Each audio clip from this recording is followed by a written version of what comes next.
Imperium, The Philosophy of History and Politics by Ulrich Verange, or Francis Parker Yockey, 1948.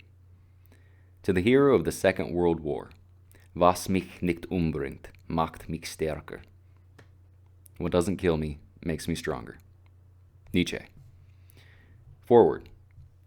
This book is different from other books. First of all, it is only in form a book at all. In reality, it is a part of the life of action. It is a turning point in European history. A late turning point, but a real one. There is nothing original in the content of this book. The book itself only is original. The craze for originality is a manifestation of decadence, and the decadence of Europe is the ascendancy of the barbarian. This is the first of a line of works, the political literature of Europe. Heretofore, all political works on the imperative side have been addressed to one nation of Europe alone. Among other things, this book marks the end of rationalism.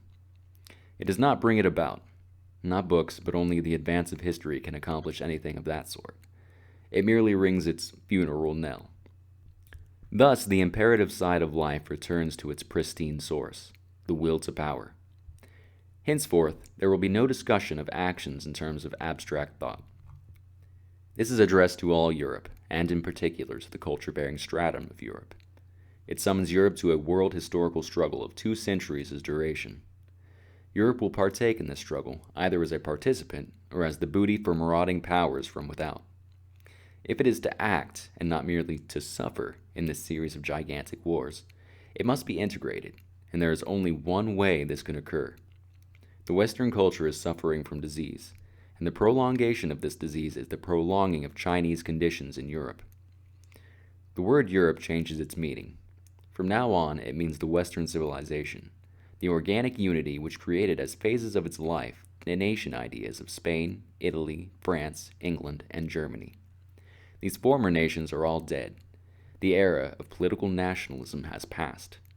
This has not happened through logical necessity, but through the organic advance of the history of the West. It is this organic necessity which is the source of our imperative and of the integration of Europe. The significance of the organic is that its alternatives are either to do the necessary or to sicken and die. The present chaos, 1948, is directly traceable to the attempt to prevent the integration of Europe. As a result, Europe is in a swamp, and extra-European forces dispose of former European nations as their colonies. In this book are the precise organic foundations of the Western soul, and in particular its imperative at this present stage.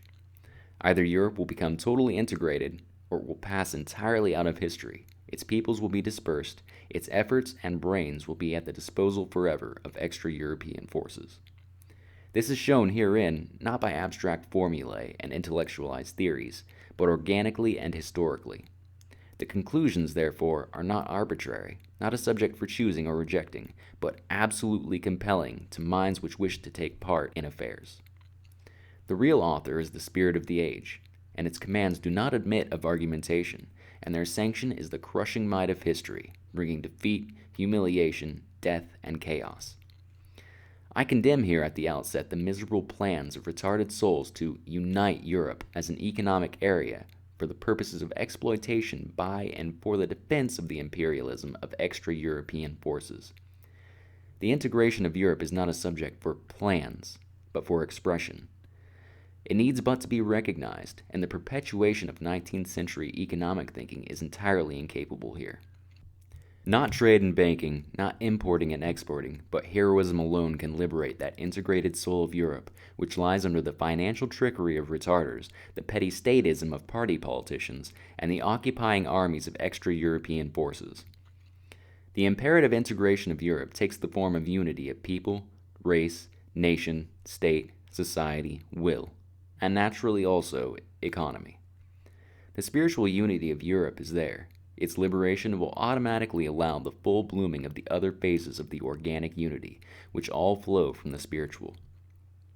And thus, this book is a renewal of a war declaration. It asks the traitors to Europe, the miserable party politicians whose tenure of office is dependent upon their continued serviceability to extra-European forces, did you think it was over? Do you think that your misery and shame will remain securely forever on a world stage which has seen true heroes upon it? In the war you let loose, you taught men how to die, and thereby you have freed a spirit which will engulf you next, the spirit of heroism and discipline. There is no currency that can buy this spirit, but it can overcome any currency. Lastly, this book is itself the first blow in that gigantic war for the liberation of Europe. The prime enemy is the traitor within Europe, who alone makes possible the starving and looting of Europe by the outer forces. He is the symbol of chaos and death. Between him and the spirit of the 20th century is unremitting war.